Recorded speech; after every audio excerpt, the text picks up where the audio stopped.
giraffe. Meron ding unggoy. Tama, magaling. Ngayon naman ay panoorin natin at pakinggan ang kwento ni Pagong at ni Kuneho. Si Kuneho at si Pagong. Isang araw ay nagkasalubong sa daan ang Kuneho at ang Pagong. Ngisi-ngising inaglahi ng Kuneho ang Pagong.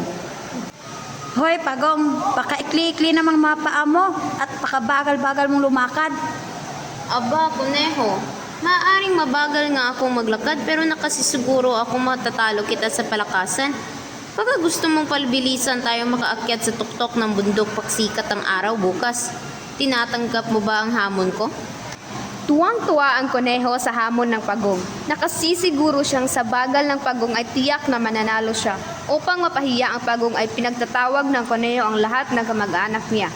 Pinulong niya ang mga ito at inutusang palakpakan siya kapag matagumpay na naakyat na niya ang tuktok ng bundok. Iniutos din niya ang kantsawan sa mabagal na pag-usad ang kalaban.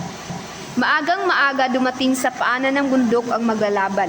Maaga rin dumating ang iba't ibang hayop na tuwang-tuwang makasasaksi ng isang tunggalian. Kapansin-pansin kung maraming kamag-anak si Pagong ay higit na maraming kamag-anak ni Kuneho ang nagsulputan. Nang sumisikat na ang araw ay pinaghanda na ng alamid ang maglalaban. Ang mabilis na pagbababa ng kanyang kanang kamay ang hudyat na simula na ang laban. Sabay na gumalaw paakyat ng bundok ang magkalaban. Mabilis na tumalon-talon ang mayabang na Kuneho paitaas na parang hangin sa bilis. Nang marating na niya ang kalahatian ng bundok at lingon pa ibaba ay natanawan niya ang umisod-isod na kalaban. Maraming naawa sa mabagal na Pagong. Kaya mo yan! Kaya mo yan! Talo na yan, pagkabagal-bagal. Kahit kinukutya ay sumigi pa rin si Pagong. Buong loob siyang nagpatuloy sa pag-isod. Malayong-malayo na ang naakyat ni Kuneho. Nagpahinga ito ilang sandali upang tanawin ang anino ng kalaban. Nang walang makitang anumang umuusad ay ngising-ngising sumandal ito sa isang puno at tumigli. Kahit nasabihing napakabagal umusad ay pinagsikapan ng Pagong na ibigay ang lahat ng lakas upang unti-unting makapanhik sa bundok. Nang matanawang himbing na himbing sa pagtulog ang katunggali, ay lalong nagsikap umisod-isod pataas ang pawisang Pagong. Palabas na ang araw nang magising si Kuneho. Nanlaki ang mga mata nito nang matanawang isang dipa na lamang ang layo ng Pagong sa tuktok ng bundok.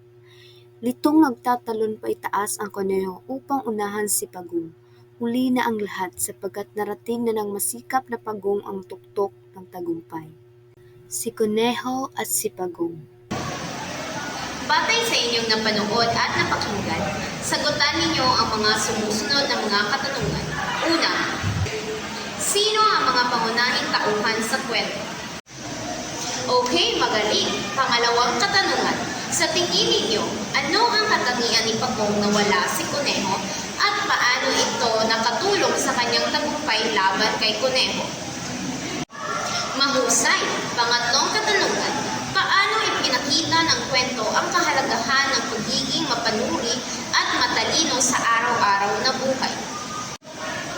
Pang-apat na katanungan, kung ikaw ang nasa posisyon ni Kuneho, ano ang iyong gagawin pagkatapos matalo sa karera?